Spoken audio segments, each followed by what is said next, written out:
성스러운 폭력의 역사신의 전쟁. 카렌 암스트롱 지음. 세계적인 종교학자 카렌 암스트롱이 전하는 성스러운 폭력의 역사. 우아하고 힘이 있다. 폭넓은 지식과 세밀한 역사적 관찰로 빛나는 책. 워싱턴 포스트. 설득력 있다. 신중하고 공정하고 충실하다. 뉴욕 타임즈 북 리뷰. 종교적 폭력의 바탕에 있는 진짜 힘에 대한 설득력 있는 설명. 허팅턴 포스트. 기원전 8500년경부터 서기 1세기 사이 우리의 400만 년 역사를 생각하면 놀랄 만큼 짧은 시기에 전 세계에서 서로 독립적으로 인간 대다수가 농경 생활로 옮겨갔다. 농업과 더불어 문명이 나타났고 문명과 더불어 전쟁이 나타났다. 대지는 지모신으로 숭배되었으며 땅의 다산성은 신의 현현으로 경험되었다. 지모신은 메소포타미아에서는 이슈타르, 그리스에서는 데메테르, 이집트에서는 이시스, 시리아에서는 아나트라고 불렀다. 그러나 지모신은 위로를 주는 존재가 아니라 매우 폭력적인 존재였다. 어머니 대지는 자주 동료와 적을 동시에 파괴해버렸다. 실제로 우리는 근대 이전의 정치는 종교와 분리할 수 없다는 것을 보게 될 것이다. 지배 엘리트가 불교, 기독교, 이슬람교 같은 윤리적 전통을 받아들이면 성직자들은 대개 국가의 국조적 폭력을 뒷받침할 수 있도록 자신들의 이데올로기를 개편했다. 모든 근대 이전 국가 이데올로기는 종교에 물들어 있기 때문에 전쟁에는 불가피하게 성례의 요소가 들어갈 수밖에 없었다. 사실 모든 주요한 신앙 전통이 자신이 생겨난 국가의 뒤를 쫓았다. 어떤 신앙 전통도 군사적으로 막강한 제국의 후원이 없었다면 세계 종교가 되지 못했을 것이며 모든 전통은 어쩔 수 없이 제국의 이데올로기를 개발하게 된다. 농경의 시작과 전쟁의 탄생은 길가메시 서사시로 유명한 수메르 문명이었다. 기원전 3000년대 초 현재 이라크 남부에 있던 우르크는 세계 최초의 문명인 수메르 연방 최대의 도시 국가였다. 우리가 확실하게 아는 것은 기원전 3000년에 이르면 메소포타미아 평야에는 12도시가 있고 각 도시는 주변 농촌의 농민이 경작하는 농작물로 유지되었다는 것이다.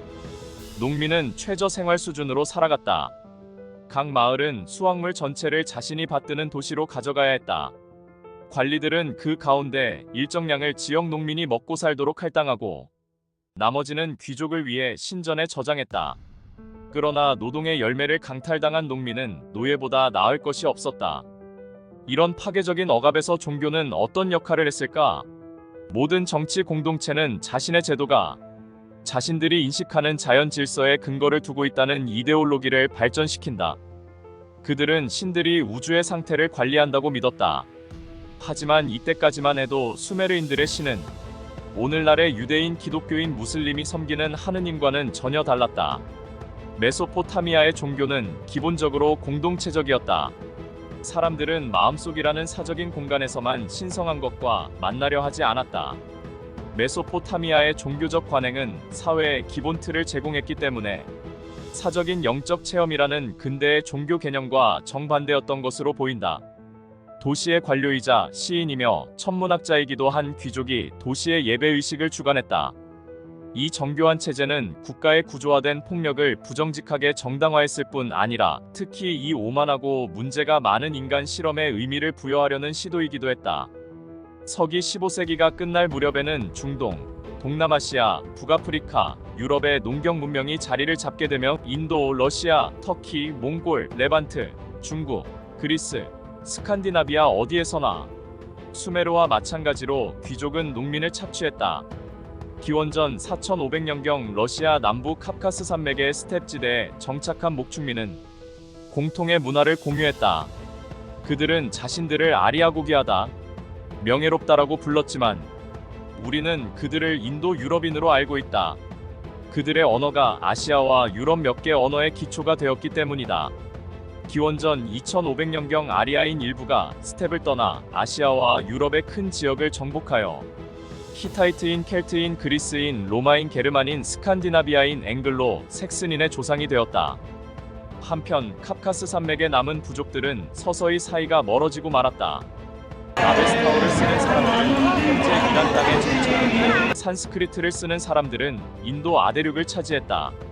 아리아인은 전사의 삶이 권태롭고 늘 부지런해야 하는 농경 생활보다 훨씬 낫다고 보았다. 아리아인의 전쟁 10- 인도의 인드라, 페르시아의 베레트라그나, 그리스의 헤라클레스, 스칸디나비아의 토르 이야기는 비슷한 패턴을 따라서 이런 군사적 이상은 부족들이 흩어지기 전 스텝지대에서 발전한 것이 분명하다. 아리아인의 종교는 기본적으로 조직된 폭력과 절도에 최고의 지지를 보냈다.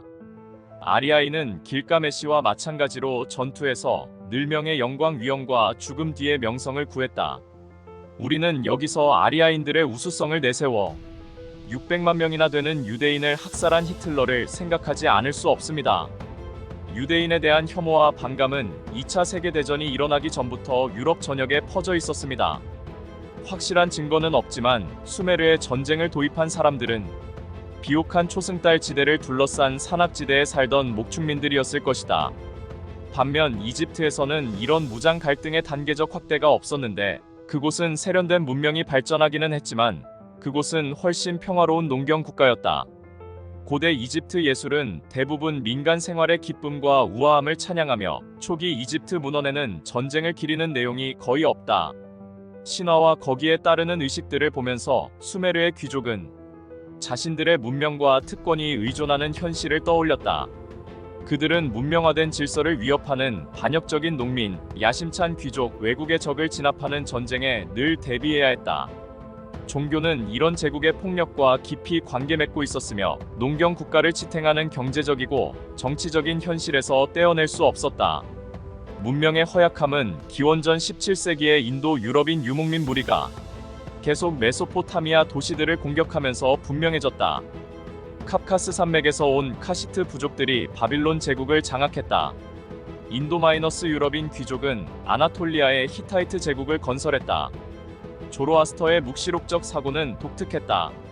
그러나 조로아스터는 당대의 모든 잔인성을 인드라에게 투사함으로써 폭력을 악마로 만들고 인드라를 절대 악의 상징으로 만들었다. 조로아스터교의 초기 역사는 잘 알려져 있지 않지만 아베스타어를 사용하는 아리아인이 이란으로 이주하면서 그들의 신앙도 가져왔다는 사실은 알려져 있다. 조로아스터교는 귀족의 요구에 적합하게 수정된 두 페르시아 지배 계급의 이데올로기가 되고 조로아스터의 이상은 페르시아의 지배를 받으며 살아가는 유대인과 기독교인의 종교에 침투한다. 그러나 이것은 먼 훗날의 일이다. 그 전에 산스크리트를 사용하는 아리아인이 인드라, 숭배를 인도 아대륙으로 가져가기 시작했다. 인도 아리아인의 의식과 신화는 근동의 목축민과 마찬가지로 조직화된 절도와 폭력을 찬양했다.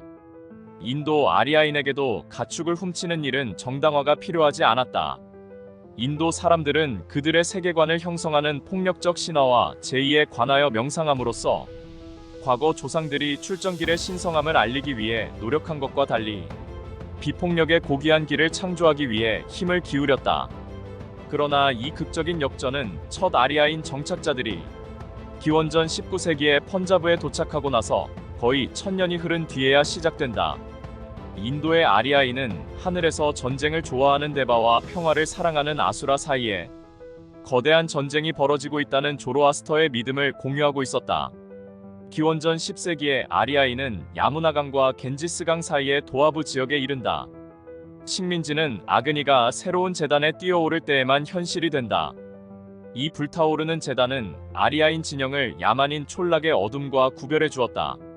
아그니는 전사의 용기와 우월한 힘, 그의 가장 근본적이고 신성한 자아, 아트만을 상징했다. 이렇게 농경 생활로 이행한다는 것은 큰 사회적 변화를 뜻했다. 물론 추측해볼 따름이지만 이 시점까지 아리아인 사회는 엄격하게 계층화되지는 않았을 것이다.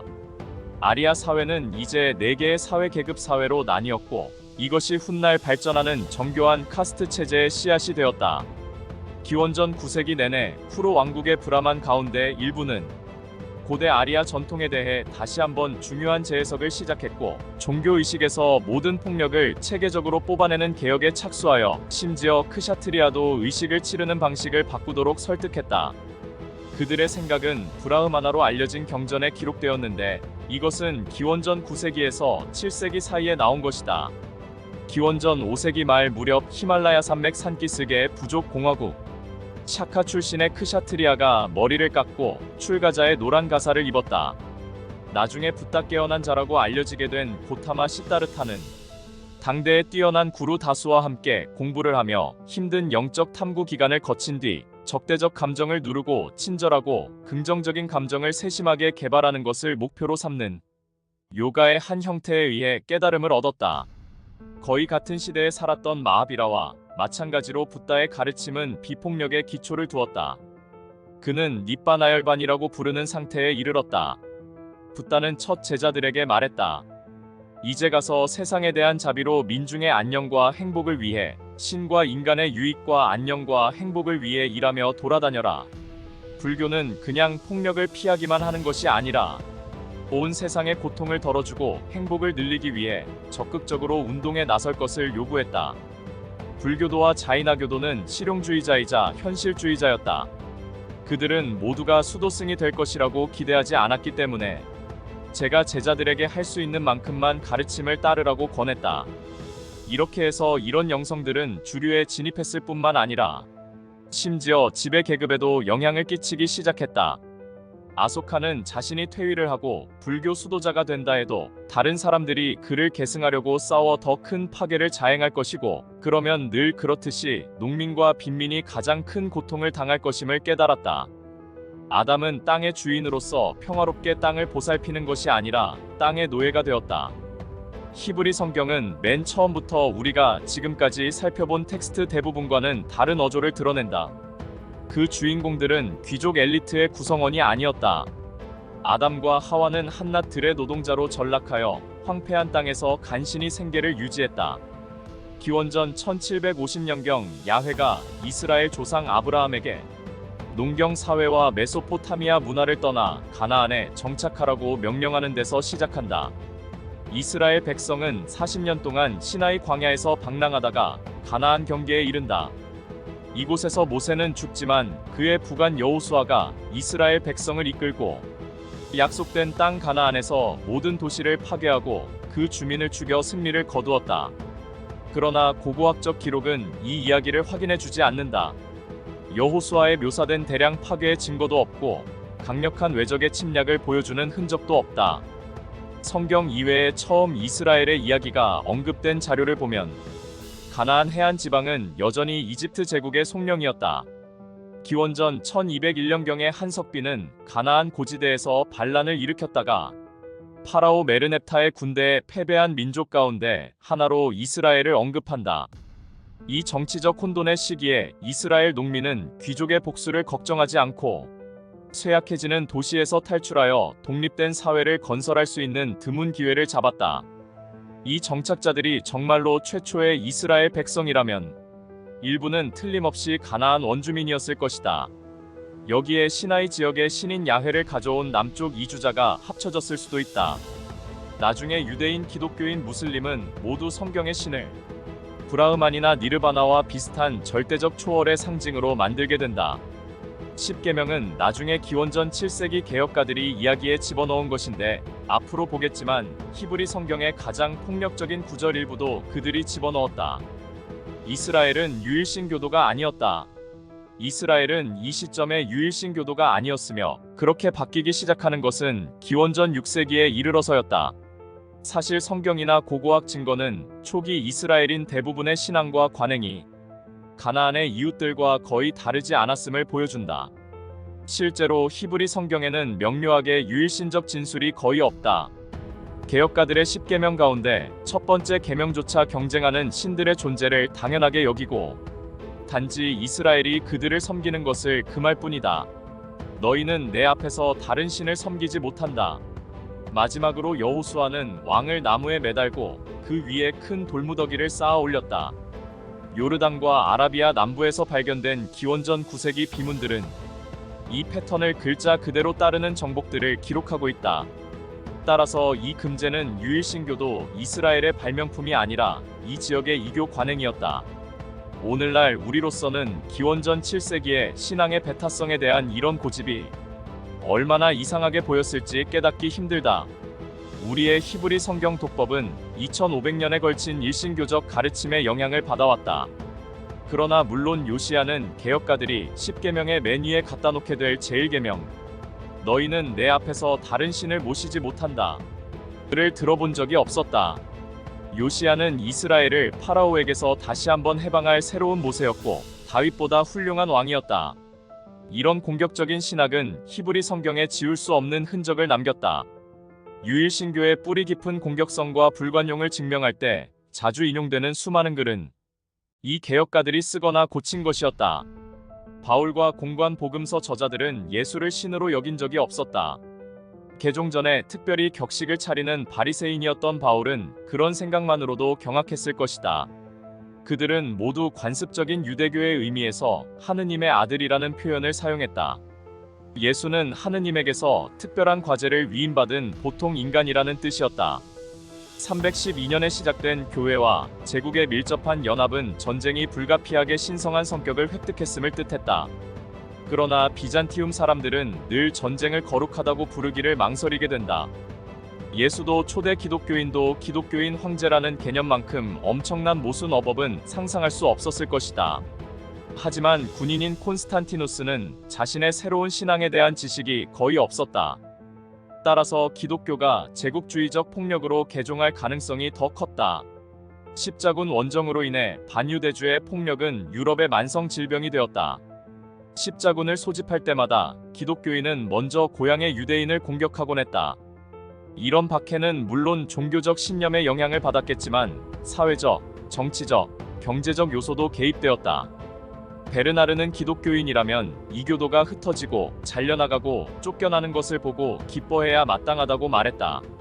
이처럼 첫 서방 식민지들의 퍼진 이데올로기에는 종교가 구석구석 스며들어 있었는데 훗날 서방의 제국주의는 더 세속적인 이데올로기의 영향을 받으면서도 종종 십자군 원정의 무자비함과 공격적 독선을 공유하게 된다. 마지막으로 마가복음에 나오는 예수의 말을 전하고자 합니다. 이는 오늘날 성직자들과 종교인들에게 하는 말과 다름없습니다. 율법학자들을 조심하여라. 그들은 기다란 예복을 걸치고 나다니며 장터에서 인사받기를 좋아하고 회당에서는 가장 높은 자리를 찾으며 잔치집에 가면 제일 윗자리에 앉으려 한다. 또한 과부들의 가산을 등쳐먹으면서 남에게 보이려고 기도는 오래 한다. 지금까지 캔디맨이었습니다. 다음 또 다른 작품으로 인사드리겠습니다. 감사합니다.